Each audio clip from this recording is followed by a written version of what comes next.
ஜனநாயகன் படத்தை பற்றி பார்த்துருவோம். பொங்கல் ரிலீஸ் 9th ரிலீஸ் ஆகுது. ஸோ தேட்டரில் எல்லா இதுவும் ரெடியாக சைண்டுன்ற இதை பார்த்தோம். படம் சைண்டு இந்த வீக்கெண்ட் புக்கிங் ஓப்பன் பண்ணுறோம். இந்த வீக்கெண்ட் ஒரு ஸ்பெஷல் ஷோவும் போடுறோம், மெர்சல் போடுறோம். Just to keep the fans engaging. கண்டிப்பாக பெரிய லெவலில் படம் வெற்றி பெறுன்ற நம்பிக்கை எனக்கு சார். எல்லா பெரிய படம் வரும்போதுமே அந்த ஒரு கேள்வி ஆட்டோமேட்டிக்காக வரும். அண்ட் தட் விஜய் சாரோட கடைசி படம் வேறு இருக்கிற எக்ஸ்பெக்டேஷனை விட பீக்கில் இருக்குது.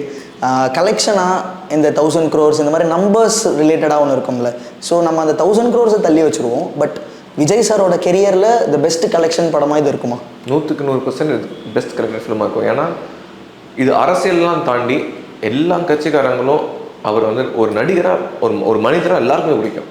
அரசியலில் 1008 விமர்சனங்கள் வைக்கலாம், அதெல்லாம் ஒதுக்கிட்டு மக்கள் வந்து படத்தை தேட்டரில் வந்து படம் பார்ப்பாங்க. ஸோ அப்படிப்பட்ட ஒரு நபர் தான் எங்கள் தளபதி. ஸோ கடைசி படம்னால அனைவருமே படம் பார்ப்பாங்க. எல்லாருமே ஒரு பெரிய வசூலை வந்து படத்துக்கு குவிப்பாங்க. The producers very lucky to do his last film. நீங்கள் சொல்லுங்கள், ரோஹிணியில் வந்து என்ன மாதிரியான பிளான்ஸ்லாம் இருக்குது? ஏன்னா யூஸ்வலாக நாங்கள் ஃபுல்லாக ப்ராப்பர் பொங்கல் தீமில் பண்ணலான்னு இருக்கோம். ஃபுல் பொங்கல் செட்டப் வச்சு ப்ராப்பராக பொங்கல் தீமில் ஒரு செலிப்ரேஷன் பிளான் பண்ணிட்டுருக்கோம். ப்ளஸ் ஒரு ஃபேரல் மாதிரி சின்ன அவர் முதல் படத்துலேருந்து சின்ன சின்ன ஒரு எலிமெண்ட்ஸ்லாம் அங்கங்கே ஆட் பண்ணி ஒரு செலிப்ரேஷன் பிளான் பண்ணிட்டுருக்கோம்.